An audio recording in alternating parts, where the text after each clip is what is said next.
on my screen. Welcome back. We're still working on our technology, but things are mostly working. I should have mentioned in the last piece that after each piece today, each lecture or talk, there'll be 2 or 3 little short films being greetings from people all around the world who are watching over this weekend. Now, our next talk this morning is the very distinguished Professor Aidan O'Sullivan from the School of Archaeology in UCD. He is a renowned expert in early medieval Ireland, and he's going to look at where does that exploring impulse come from in the Irish people in Shackleton. He's going to look at the Irish, Inuit and Norse in the North Atlantic. Aidan, good morning. Welcome to Athy. Good morning, Seamus, and thank you to the Virtually Shackleton 2020 organisers for inviting me to speak, and commendations to them on their coping with technology. What would Shackleton do in the face of these internet sections going down? So well done to everybody there. Okay, so I'll begin. My name is Aidan O'Sullivan. I'm from the School of Archaeology in University College Dublin, and I'm going to speak on Inuit, Irish and Norse, the earliest explorers of the North Atlantic. And just to say, although I have research interests in early medieval Ireland between the 5th and the 12th century AD, and in maritime archaeology in Ireland and northwestern Europe, I'm a user rather than a producer of knowledge about the North Atlantic, about Iceland, Greenland, the Faroes, and Long Meadows. And I'm a user and an interested observer. So the first thing to say, I suppose, that from our perspective on the island of Ireland, we're proud of the fact, in a sense, that amongst the first explorers into the North Atlantic were Irish monks in the 6th and the 7th century. And these were peregrini, or monks inspired by the 4th century life of St. Anthony in the Egyptian desert, and the origins of Christian monasticism. And the life of St. Anthony by Anastasius would have been well known to monks in Ireland at the time.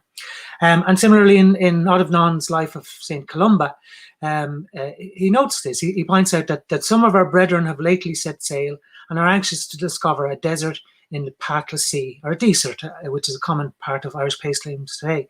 And that's what they're doing. They're trying to mimic what St. Anthony was doing, to flee the world, in a sense, and seek a place of solitude and asceticism where they can basically live out a life devoted to Christ.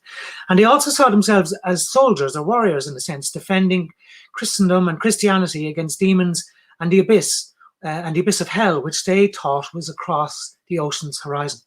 And as Irish monasticism went on and became more established and more powerful, you also get a renewal then in the 9th century when Cayley Day monks renew this idea of the need to flee the world and to go into places of isolation and solitude and even desolation. And from that we get these famous voyage tales of the Irish early Middle Ages. What do we know of their ships? What do we know? Not a huge amount. The archaeological evidence is pretty thin on the ground. Our best piece of evidence is the Kilnurawan Bantry pillar stone in County Cork overlooking Bantry Bay. And I can see it here on my screen.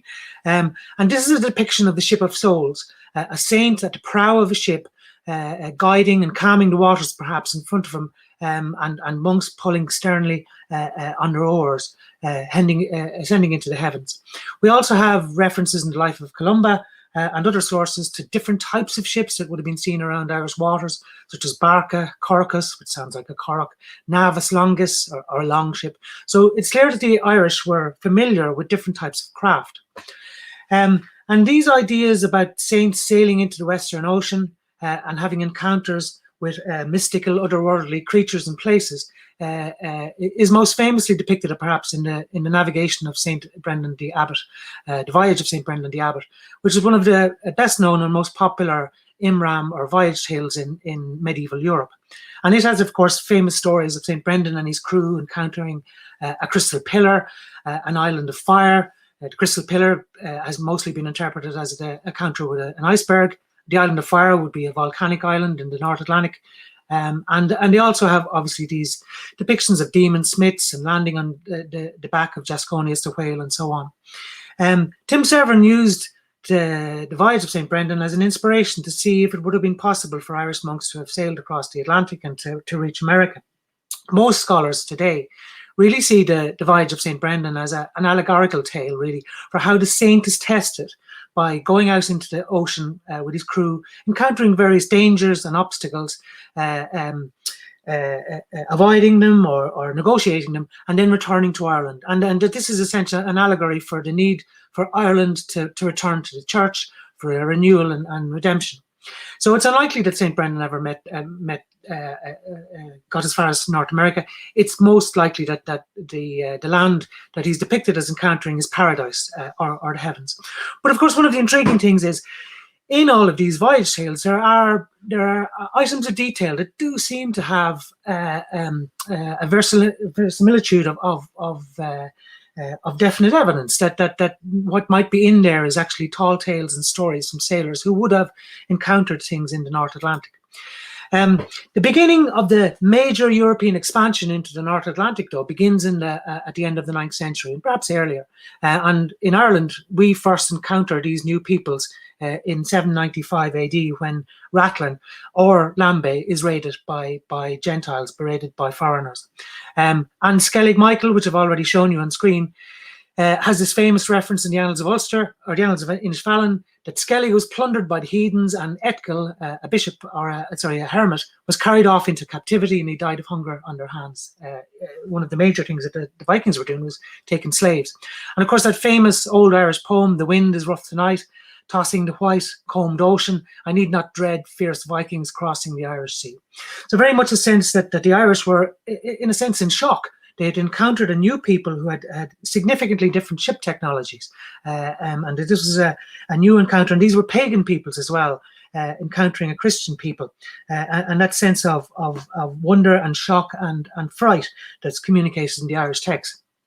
The story of the Norse discovery and colonization in the North Atlantic in the 9th and 11th century is amongst the most remarkable in all of European history. And as we shall see, it basically leads to European settlement across the various different islands in the far north.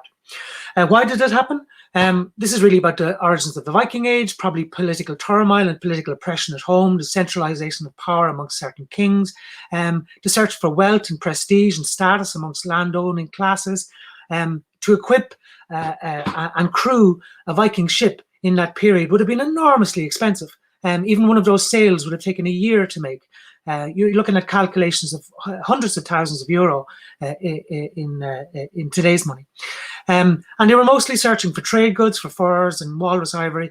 And what we see is really a process of accidental discoveries followed by colonization.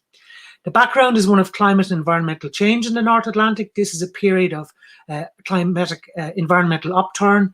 Paleoecological, climatic and oceanographic studies indicate that there was a global warming period in the 9th and 10th century, which meant that it was possible to farm in the previously inhospitable regions of the far north, and the ice packs that had typically clogged the North Atlantic seaways were clearer for a while. It did become colder after the 14th and the 15th century with the advent of a little ice age, which led to a pinch towards the end of this period, as we shall see.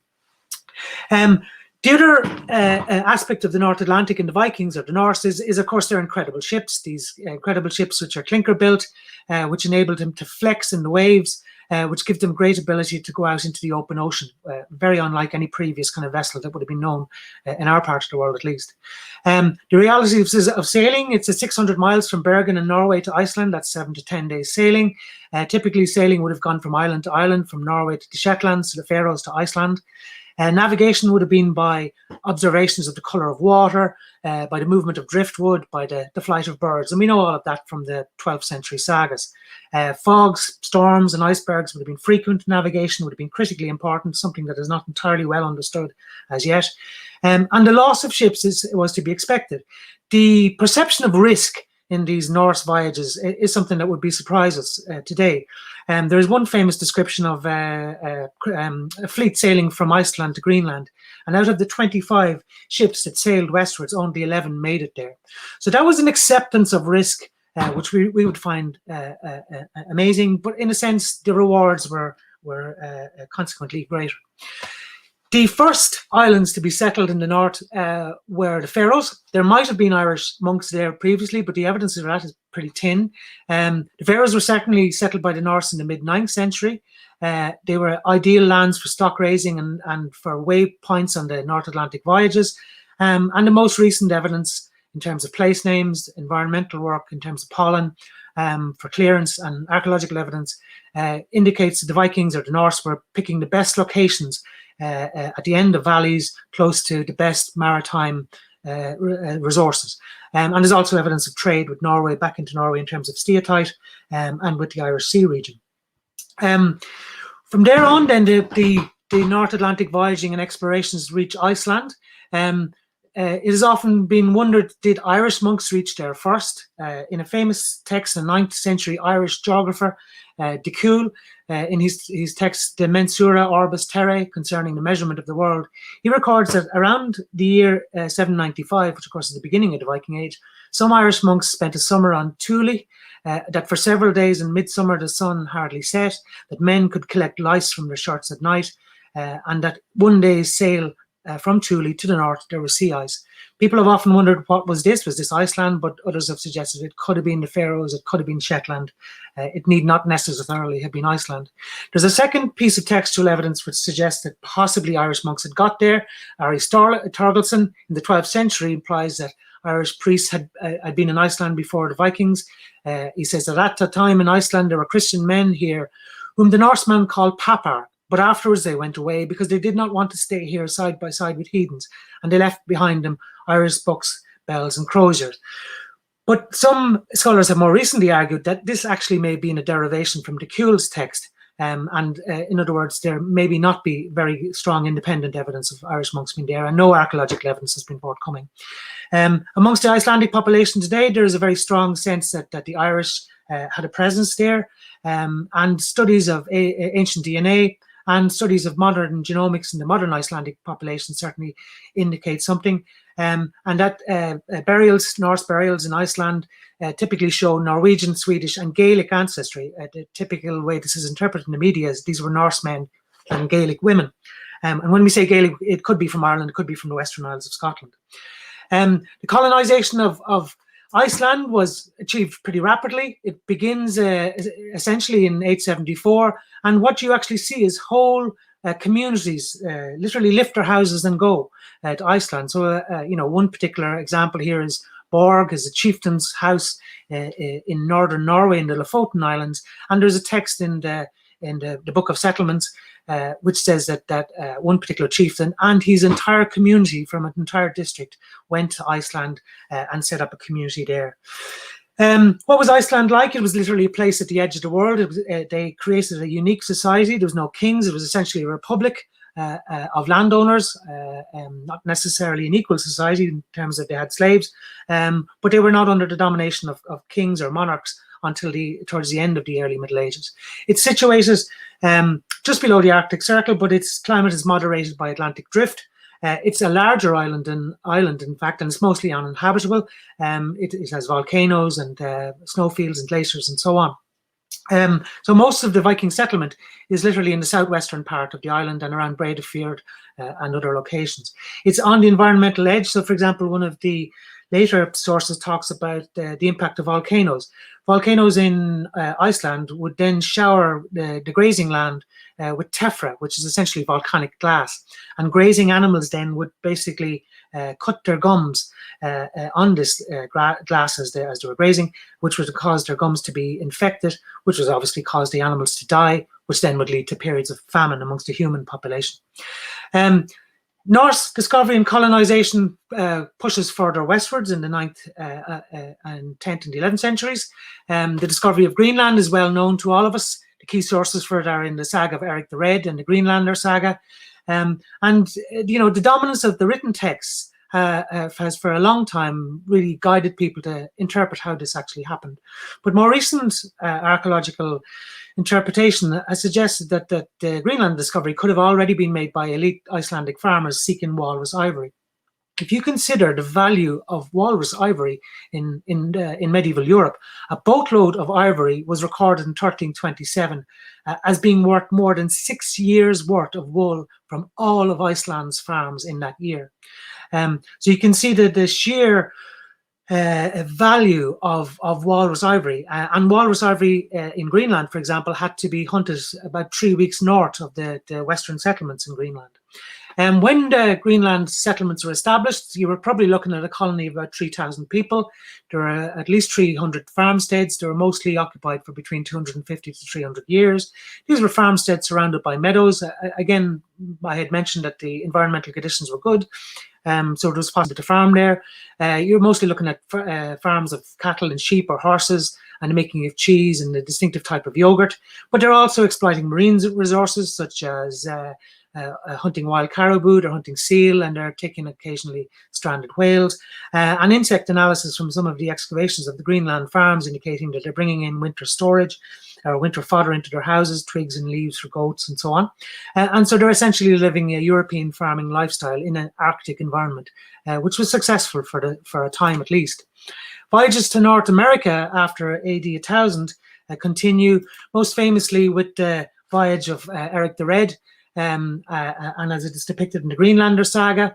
You'll be able to read this text again, as I understand that the Shackleton conference will be put up online subsequent to this talk, so I won't spend too much time on this. But the story goes that Leif Erikson sails westwards in 997. He encounters a forbidding land of rocks and glaciers, which is interpreted to be Baffin Island. He comes into a heavily wooded country, which is Markland, sails past miles and miles of blindingly white beaches, and comes southwards to a place where there are frost-free winters, wild grapes and self-sown wheat. And this is a district or a region that they call Vinland. More importantly, it was an expedition by Thorfinn Karlsevne, who brings 130 men and 14 women and livestock and 3 to 4 ships. They use Leif Erikson's boot, or his house, which he loaned them, and they spent several summers exploring, bringing cargo for lumber, because there was no timber in Greenland at the time, so lumber and wood is needed for house building and for shipbuilding. And you have the record of the first European child born in North America. They met native inhabitants who were probably native Algonquin Indians. It was initially peaceful trade, but inevitably in all forms of colonization, hostilities break out, there's violence, Thorfinn is killed by an arrow, the Norse are outnumbered, and they return to Greenland. Where was Vinland?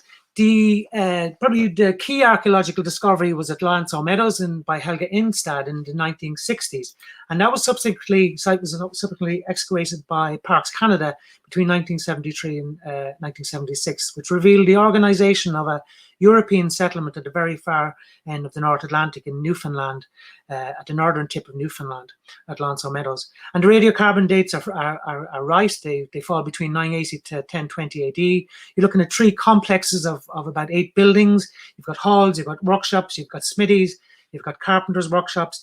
You're probably looking at about 70 to 90 people, considering that there was maybe 3,000, 4,000 people living in Greenland at the time. And the material evidence, although it's very slight, it really does look like people had actually left in good order. People don't leave their valuables behind them if they can.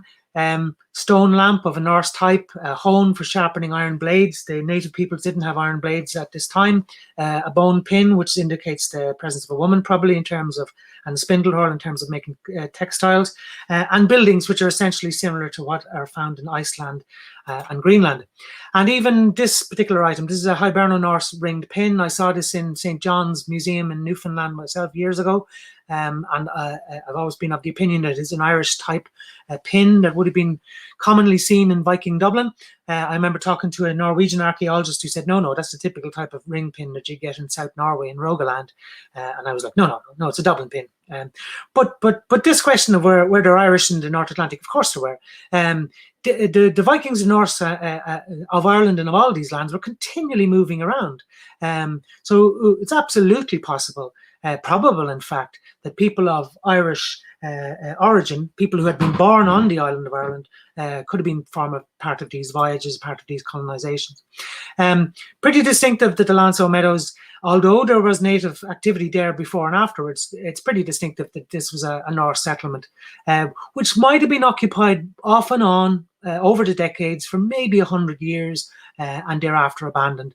There's evidence for processing of iron ore, for making of ship's nails. There's the smithy there, and this is a wooden repair plank for fixing a boat, which has been worked with iron tools, and again that wouldn't be available amongst native peoples at the time. But the Landsau Meadows site is probably not Vinland. it's probably a temporary way station for exploration in the North Atlantic. The buildings were never rebuilt in any serious way. There's very few artifacts. There's no cemetery for burying people. There's no pens or enclosures for livestock.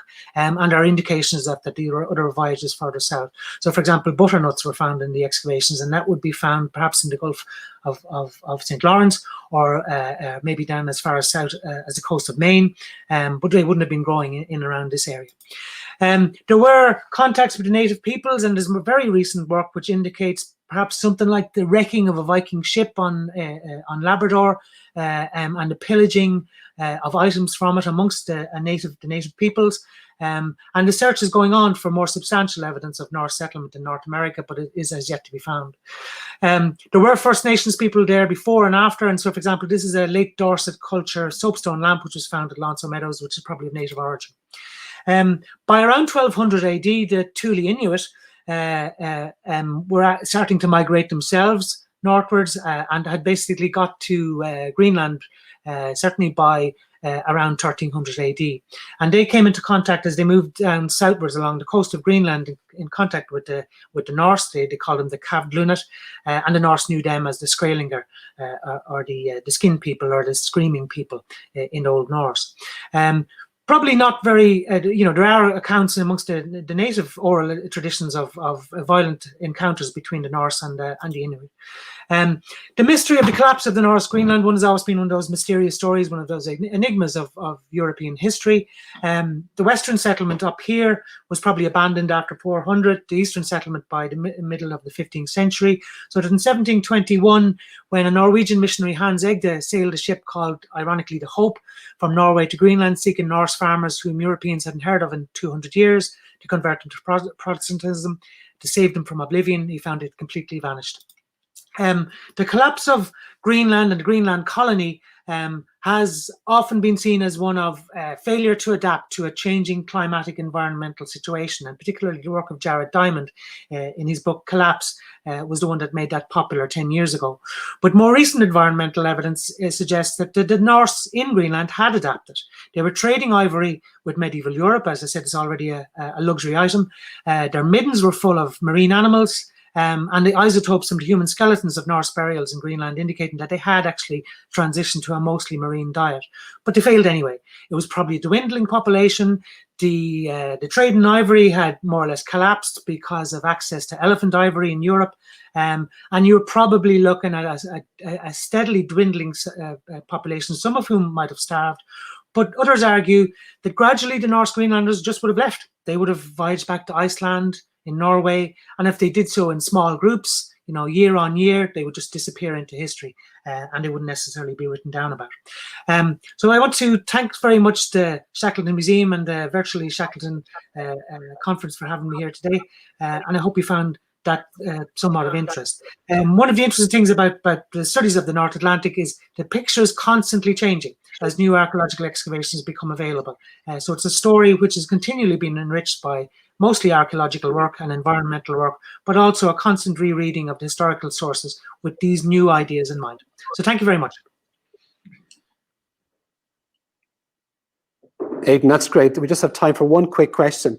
Is there anything from the archaeological record with regard to the survival of navigational aids for these great voyages that you talk about?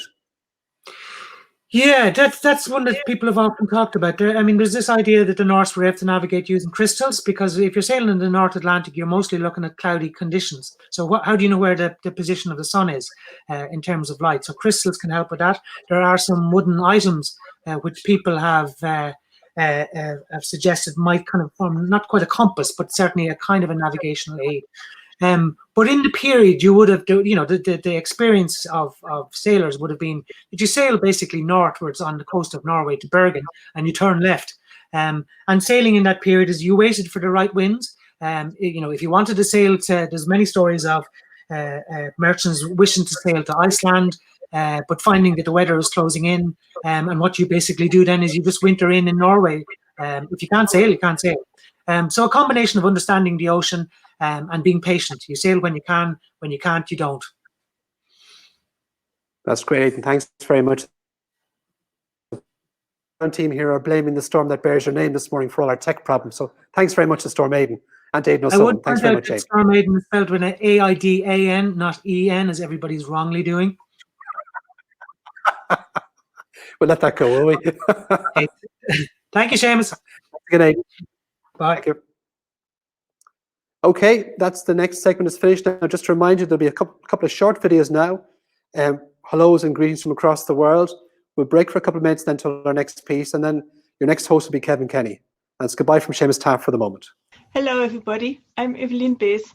My greetings and all best wishes coming from Munich in Germany. 20 years Ernest Shackleton Autumn School. Happy anniversary. Big thank you to the organizers for this virtual event. Stay all safe and healthy. Hello to all the virtually Shackleton 2020 attendees. I've tried to do the video a few times now without the dog and failed, so here's the dog in my video as well. Congratulations to the organising committee for putting together such an interesting and stimulating lineup at such short notice in these trying times. Sorry, my name is Mark McLean, speaking to you from Enniscorthy in Wexford here. I can't wait for Saturday, so hope to see you all again soon, and take care until then. Bye.